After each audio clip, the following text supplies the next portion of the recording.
انسان اپنے دماغ تلے رہتا ہے اور دماغ اپنی سوچ کا غلام، اور سوچ پر آب و ہوا، موسم، ماحول، زمین کا گھومنا، مختلف ستاروں کا گھومنا اثر کرتا ہے۔ اسی طرح علم جفر میں ہر برج کو کسی نہ کسی شبیہ سے واضح کرنے کی کوشش کی گئی ہے کہ اس انسان کی سوچ کس فطرت میں قید ہے تاکہ اس انسان کو سمجھنے میں آسانی ہو سکے۔ تو آج ہم آپ کو بتائیں گے برج ایریز، تورس اور جیمنائی کے بارے میں۔ وہ لوگ جو ایریز کو سمجھنا چاہتے ہیں ان کو یہ سمجھنا پڑے گا کہ یہ بڑے بڑے کاموں میں بہت مہارت رکھیں گے، جیسے کہ کسی کی کھوج کرنا یا کوئی ایسا کام جو عام انسان کرنے میں مہارت نہیں رکھتے، لیکن روزمرہ کے جو عام کام ہوتے ہیں، عام زندگی ہوتی ہے، ان کو انجام دینے میں یہ دوسروں کے مقابل کم ہوتے ہیں، جیسے کہ ہمت دکھانا، ایسی کمیونیکیشن کرنا کہ دوسرے دنگ رہ جائیں،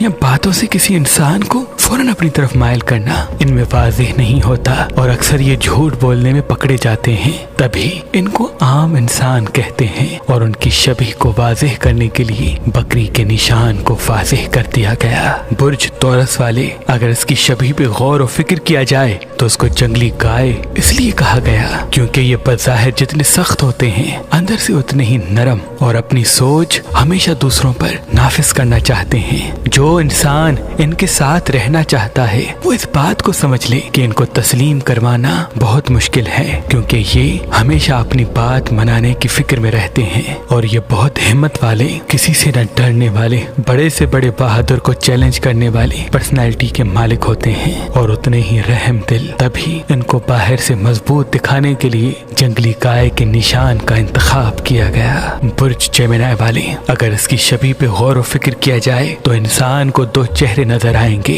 یعنی ان کے کئی روپ ہوتے ہیں۔ اصل میں یہ یا تو پاسٹ میں رہتے ہیں یا فیوچر میں، اور جو آج ہوتے ہیں وہ کچھ دنوں کے بعد اپنے آپ کو تبدیل کر دیتے ہیں، یعنی یہ ایک جیسی زندگی اور ایک جیسی سوچ بہت ہی کم رکھتے ہیں۔ وہ آج جو کہیں ضروری نہیں کہ کل بھی وہ کرنا چاہیں یا کہنا چاہیں، وہ جلدی بدل جاتے ہیں، اور اسی وجہ سے وہ سائیکیٹرسٹ کے پسندیدہ شخص ہوتے ہیں، اور اکثر کر کے وہ ایک چیز پہ کم ٹکتے ہیں۔ تبھی علماء نجوم نے ان کی شخصیت سمجھانے کے لیے دو چہروں کو واضح کیا تاکہ ہر انسان جو ان کے ساتھ رہنا چاہتا ہے وہ ان کی فطرت کو سمجھ سکے۔ اگر آپ شادی کرنا چاہتے ہیں لیکن آپ کو اچھا رشتہ نہیں ملتا، اللہ کے کرم سے ہمارے پاس پاکستان سے باہر اور پاکستان میں بھی مختلف مسلک اور مذہب کے رشتے موجود ہیں، تو ابھی ہماری ویب سائٹ مہربان.com پہ آئیں، شادی کا فارم فل کریں اور اپنے لیے ایک اچھا رشتہ حاصل کریں۔ آپ اپنے لیے ایک اچھا رشتہ ہماری اپلیکیشن مہربان علی جو گوگل پلے اسٹور اور آئی فون ایپ اسٹور پہ موجود ہے ان سے بھی حاصل کر سکتے ہیں۔ مزید معلومات کے لیے